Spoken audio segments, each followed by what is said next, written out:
नमस्कार मैत्रिणींनो, रिंकू क्रिएशनमध्ये तुमचे सर्वांचे स्वागत आहे. तर आज मी तुम्हाला संक्रांतीच्या आदल्या दिवशी जो भोगी सण येतो त्याबद्दल थोडीशी माहिती सांगणार आहे. आता भोगी हा सण मकर संक्रांतीच्या आदल्या दिवशी साजरा केला जातो. तर तो मुख्यतः महाराष्ट्र, तेलंगणा, आंध्र प्रदेश आणि कर्नाटकमध्ये मोठ्या उत्साहात साजरा होतो. भोगी हा सण शेतकरी वर्गासाठी विशेष महत्त्वाचा आहे, कारण तो कापणीच्या हंगामाशी संबंधित आहे. आता भोगीची तुम्हाला थोडीशी माहिती सांगत आहे. आता एक नवीन सुरुवात होते. आता भोगीच्या दिवशी जुने आणि जे उपयोगात नाही अशा वस्तूंची होळी केली जाते. त्याला भोगीची होळी म्हणतात किंवा भोगीचा सण असे म्हणतात. आता ही होईल वाईट गोष्टी विसरण्याची आणि नवीन सुरुवात करण्याची प्रतीक आहे. आता सुगीचा उत्सव.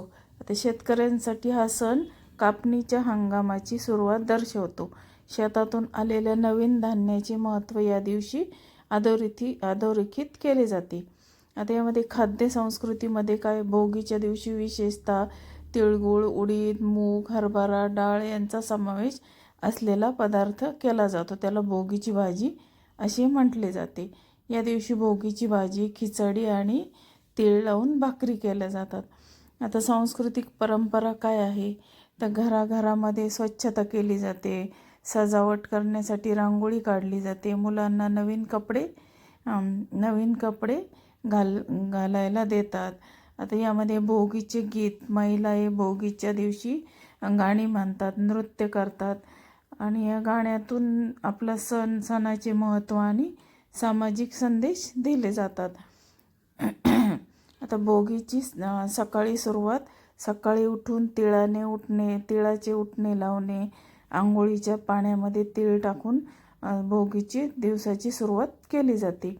आता या दिवशी भोगीची भाजी, खिचडी आणि तिळगुळ आणि बाजरीच्या भाकरीला तीळ लावून स्वयंपाक केला जातो. तर आता ही भोगीची भाजी कशी करायची हे मी तुम्हाला आता सांगत आहे. आता मकर संक्रांतीच्या आदल्या दिवशी जो सण होतो भोगी, त्या भोगीसाठी जी भाजी आपण तयार करतो ती मी तुम्हाला आता सांगते. आता भोगीची भाजीची माहिती थोडक्यात तुम्हाला मी आता सांगत आहे. आता भोगीची भाजी मकर संक्रांतीच्या आदल्या दिवशी म्हणजे भोगीच्या दिवशी बनवली जाते. ही भाजी पारंपरिक महाराष्ट्राच्या जेवणात विशेष महत्त्वाची आहे. आता भोगीच्या दिवशी विविध ताज्या भाज्या एकत्र करून बनवलेली ही भाजी म्हणजे भोगीची भाजी आणि ती अगदी चविष्ट लागते. आता भोगीच्या भाजीसाठी लागणाऱ्या भाज्या. आता आपण भोगीची जी भाजी करतो त्याच्यासाठी कोणत्या भाज्या आपण यामध्ये वापरतो. आता भोगीची भाजी तयार करण्यासाठी हिवाळ्यामध्ये उपलब्ध होणाऱ्या ताज्या भाज्या वापरतात. त्यामध्ये प्रामुख्याने खालील भाज्यांचा समावेश होतो. आता वांग, गाजर, शेवग्याच्या शेंगा, मटार, चवळी, मुळा, हरभऱ्याचे दाणे, लाल भोपळा, हळदीची कोवळी पाने इत्यादी भाज्या वापरल्या जातात. आता मी तुम्हाला ही भोगीची भाजी कशी करायची हे तुम्हाला मी आता सांगत आहे. आता या सर्व भाज्या आपण स्वच्छ धुवून घ्यायच्या आणि कोरड्या करायच्या. नंतर या भाज्या आपण बारीक चिरून घ्यायच्या. या भाज्या बारीक चिरून घेतल्यानंतर आता मोठ्या कढईमध्ये तेल तापत ठेवायचं. तेल तापून त्यामध्ये मोहरी, जिरे, हळद याची फोडणी करायची आणि चिरलेल्या भाज्या या एकामागून एक त्या कढईमध्ये टाकायच्या आणि त्या व्यवस्थित अशा परतून घ्यायच्या. यामध्ये तिखट, मीठ, हळद आणि टाकायची आणि चव येण्यासाठी यामध्ये थोडासा गूळ टाकायचा आणि यामध्ये आपल्याला 1 चमचाभर तीळ टाकायची.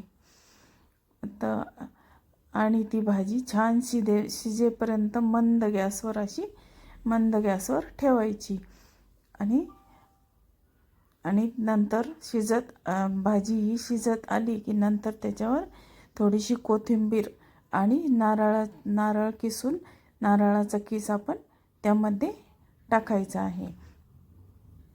आता यामध्ये भोगीची भाजीचे महत्त्व काय आहे. आता सामूहिक उत्सव. आता भोगीची भाजी ही कुटुंबातील सर्वजण एकत्र येऊन तयार करतात.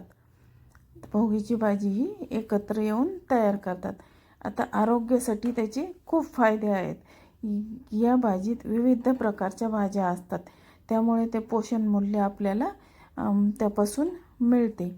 आता भोगीची भाजीची परंपरा दृष्टिकोनाने पवित्र मानली जाते. तर भोगीची भाजी ही पवित्र मानली जाते. आता भोगीच्या दिवशी ही भाजी पुरणपोळी किंवा तीळ लावून बाजरीची भाकरी केली जाते आणि त्याच्यासोबत ही भाजी खाल्ली जाते. आता काही ठिकाणी खिचडी पण करतात. आता आपल्या महाराष्ट्रामध्ये भोगीची भाजी आणि त्याच्याबरोबर बाजरीच्या भाकरी या खाल्ल्या जातात. तर मग अशा प्रकारे हे भोगीची भाजी ही तयार केली जाते आणि खाण्यासाठी ती अगदी चविष्ट अशी भाजी तयार होती. तर बघा मैत्रिणींनो, अशा प्रकारे आपण आता हा भोगीचा सण साजरा करतो. त्या दिवशी सकाळी उठून दारामध्ये अंगणामध्ये स्वच्छता केली जाते, सडा रांगोळी टाकली जाते, सडा रांगोळी काढली जाते. सडा रांगोळी त्यानंतर अंगाला उटणं लावून तिळाचं उटणं लावून आंघोळ केली जाते. त्यानंतर आंघोळीच्या पाण्यामध्ये सुद्धा तीळ टाकले जातात. या दिवशी तिळाला खूप महत्त्व आहे आणि तीळ टाकले जातात आणि तीळ टाकून आंघोळ केली जाते.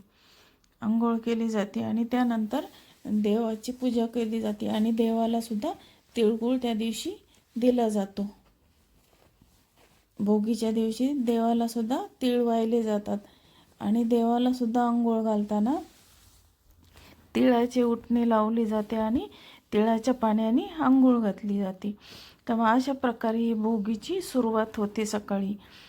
तर बघा मैत्रिणींना, तुम्हाला ही